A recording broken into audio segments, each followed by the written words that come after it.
چې په ښایست مې خفه کېږي که نه وای نور به د ځمکې خوب کومه چې زیړه شمه دا پکې لامله یریږه ما اورې که نه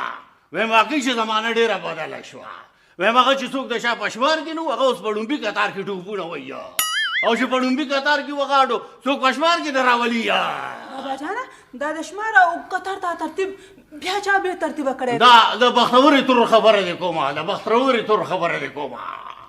ولې هغه چا د شمار اوښکې ده او که د قطاره ها بچې اورېدلي مې دي چې هغه په نواب زورور خان باندې د ځمکې دپاره مقدمه کوي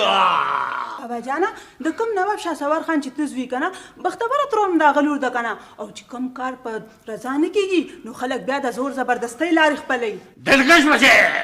وایم که دا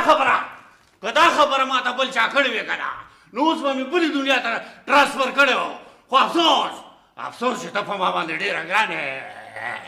بابا جانه اوس خو در باندې ګران یم خو که د سود زیان موقع راغله نو د بختورې ترور په شان به ما هم غورځې او خو دولت به خپلې دلکش بچې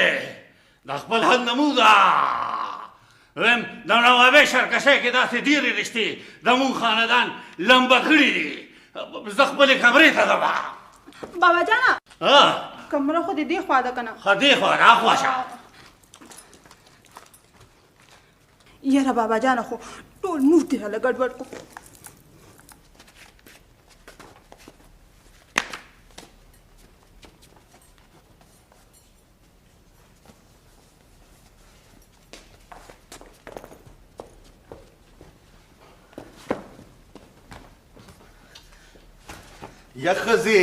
یا ښځې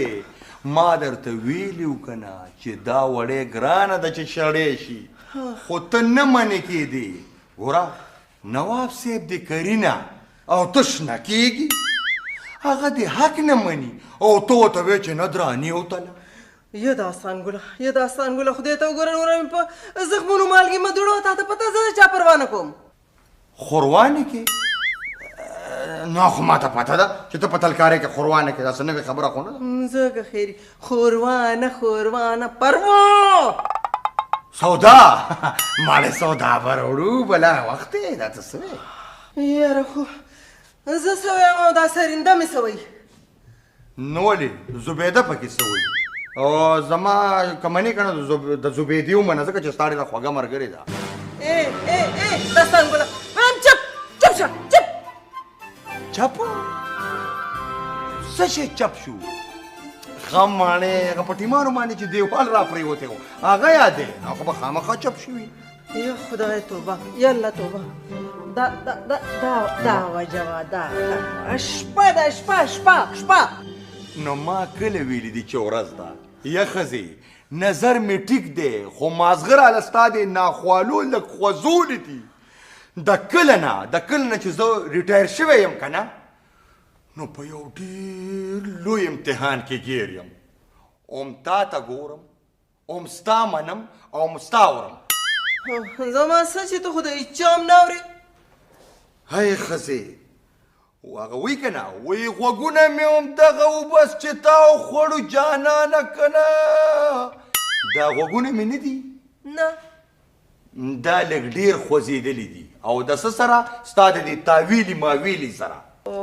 خدایه پاکه دی به څوک پوهېږي داستان ګله ویم ګوره نیمه شپه شوه هغه قلمیر تر اوسه پورې نه دی راغلی لږ بار ورپسې وځې نه بلکل هم نه قلمیر که چا بار ګیر کړو که نه نو هغه یو تشپاڼی دی څوک ورته څه وایي نه او که زما په شان قیمتي سړی چا ګیر کړو وسې پې بر شو نو په والله که پرېږدي دې دپاره د یو ناکامه شاعر دپاره دا ریټایر سړی خپل ژوند په خطره کې نشي اچولی څه پوه شو ښه پوه شوم